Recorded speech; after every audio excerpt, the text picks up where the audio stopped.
बोलिए श्री नारायण भगवान की जय।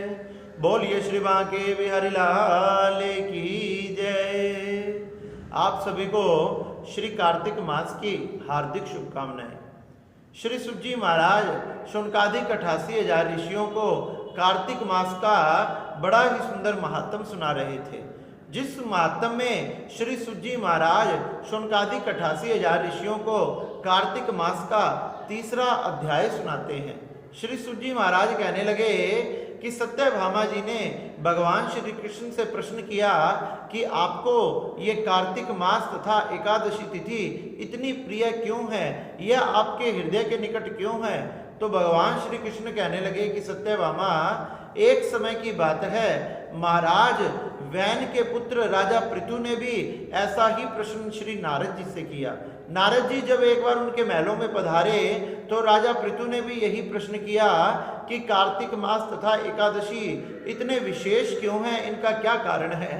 तो श्री नारद जी कहने लगे कि सुनो पृथु जी महाराज, एक समय की बात है, एक समय शंख नाम का दैत्य हुआ जो महाबलवान तथा महापराक्रमी था। उसने अपने दैत्यों की सेना को एकत्रित कर कर देवताओं पर आक्रमण कर दिया। जब देवताओं पर आक्रमण कर दिया तो सभी देवताओं को स्वर्ग से निकाल दिया तथा स्वर्ग पर उनके अधिकारों पर अपना अधिकार स्थापित कर लिया। सभी देवी देवताओं को, सभी गंधर्वों को, यक्षों को, किन्नरों को, सभी लोकपालों को उन शंख नाम के दैत्य ने बाहर निकाल दिया।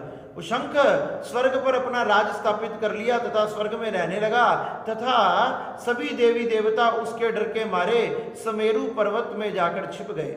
सुमेरु पर्वत में जाकर छिपकर रहने लगे तथा शंख चारों तरफ अपना पाप ही पाप फैलाने लगा। एक दिन शंख के मन में विचार आया कि मैंने इनके स्वर्ग पर अपना अधिकार स्थापित कर लिया है, लेकिन आज भी देवी देवता शक्तिशाली हैं, इनके शक्ति का कारण क्या है। इनके अधिकारों पर मैंने अपना अधिकार स्थापित कर लिया, फिर भी इनकी शक्ति जो है वो कम नहीं हो रही, इसका कारण क्या है। जब शंख ने यह विचार किया तो उसे ध्यान आया, देवताओं की शक्ति बढ़ाने का पीछे का कारण है वेद मंत्र, बीज मंत्र। अगर ये वेद मंत्रों तथा बीज मंत्रों को चुरा लिया जाए तो ये देवताओं को शक्तियां कहां से प्राप्त होगी, क्योंकि वेद मंत्रों के सहारे से ही इन्हें शक्तियां प्राप्त होती है, वेदों से ही इन्हें शक्तियां प्राप्त होती है। ऐसा विचार कर कर शंख वेदों को चुराने के लिए चल पड़ा। जैसे ही वेदों को चुराने के लिए चल पड़ा तो भगवान श्री नारायण को जैसे ही ये पता लगा कि शंख वेद चुराने के लिए आ रहा है तो भगवान श्री नारायण ने सभी वेदों को एकत्रित कर कर समुद्र में प्रविष्ट कर गए। शंख ने चारों तरफ देखा, जब वेद नहीं मिले तो वो भी भगवान के पीछे पीछे समुद्र में प्रविष्ट कर गया। वह चारों तरफ ढूंढता रहा, फिर भी उसे बीज नहीं मिले, ना मंत्र मिले, ना बीज मंत्र मिले, ना वेद मिले। इस प्रकार से वह ढूंढता ढूंढता थक गया। जब वह थक कर समुद्र से बाहर निकल कर जाने लगा, इतने में ही ब्रह्मा जी सभी देवी देवताओं को लेकर हाथ में पूजा का थाल लेकर, अर्घ लेकर, जल लेकर, पुष्प लेकर, गंध लेकर, फल लेकर भगवान श्री नारायण की पूजा के लिए पधारने लगे। भगवान श्री नारायण की पूजा के लिए पधारे और उनका नाम कीर्तन करते हुए, सुंदर श्लोकों से, सुंदर मंत्रों से मंगलाचरण करते हुए भगवान की स्तुति करने लगे।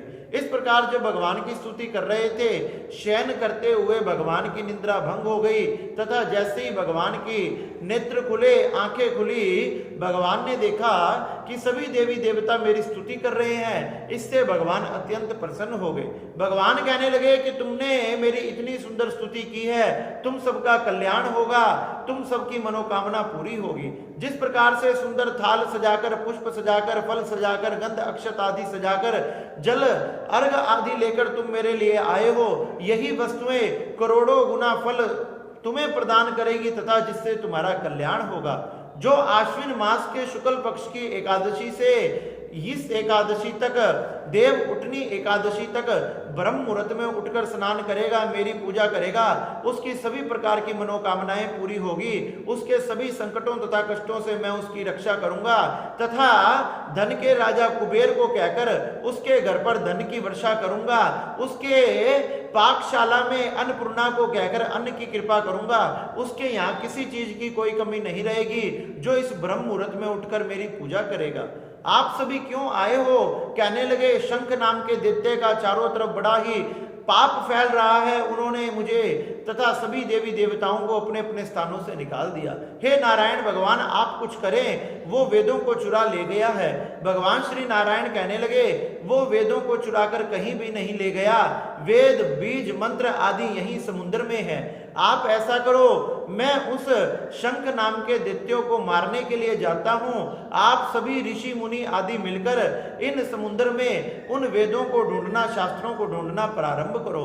तथा यह कहकर भगवान कहने लगे आपने मुझे ये कार्तिक मास की एकादशी को जागृत किया है, मेरे निद्रा से उठाया है, इसलिए एकादशी मुझे प्रिय है। आपने मुझे इस मास में उठाया, इसलिए मुझे ये कार्तिक मास प्रिय है। जो भी मेरा भक्त, जो भी प्राणी, जो भी जीव इस एकादशी का व्रत करेगा या कार्तिक मास का व्रत उपवास करेगा, इसको धारण करेगा, इसकी कथा को सुनेगा, उसका परम कल्याण होगा, वो एकदम मेरे हृदय के निकट होगा।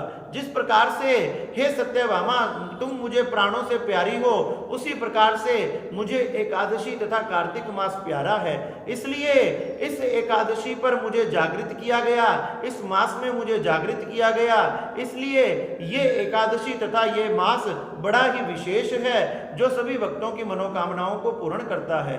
इसलिए जो व्यक्ति अपने जीवन में एकादशी तथा कार्तिक मास को धारण करता है, उस पर मैं विशेष कृपा करता हूं, इसलिए ये मुझे सबसे प्रिय है। इस प्रकार से श्री सुजी महाराज शुनकादि 88,000 ऋषियों को ये कार्तिक मास के बारे में बताया कि भगवान श्री कृष्ण को एकादशी तथा कार्तिक मास क्यों प्रिय है। शुनकादि 88,000 ऋषि ये सुनकर बड़े ही प्रसन्न हुए और भगवान की जय जयकार करने लगे। बोलिए नारायण भगवान की जय, बोलिए मेरे बांके बिहारी लाल की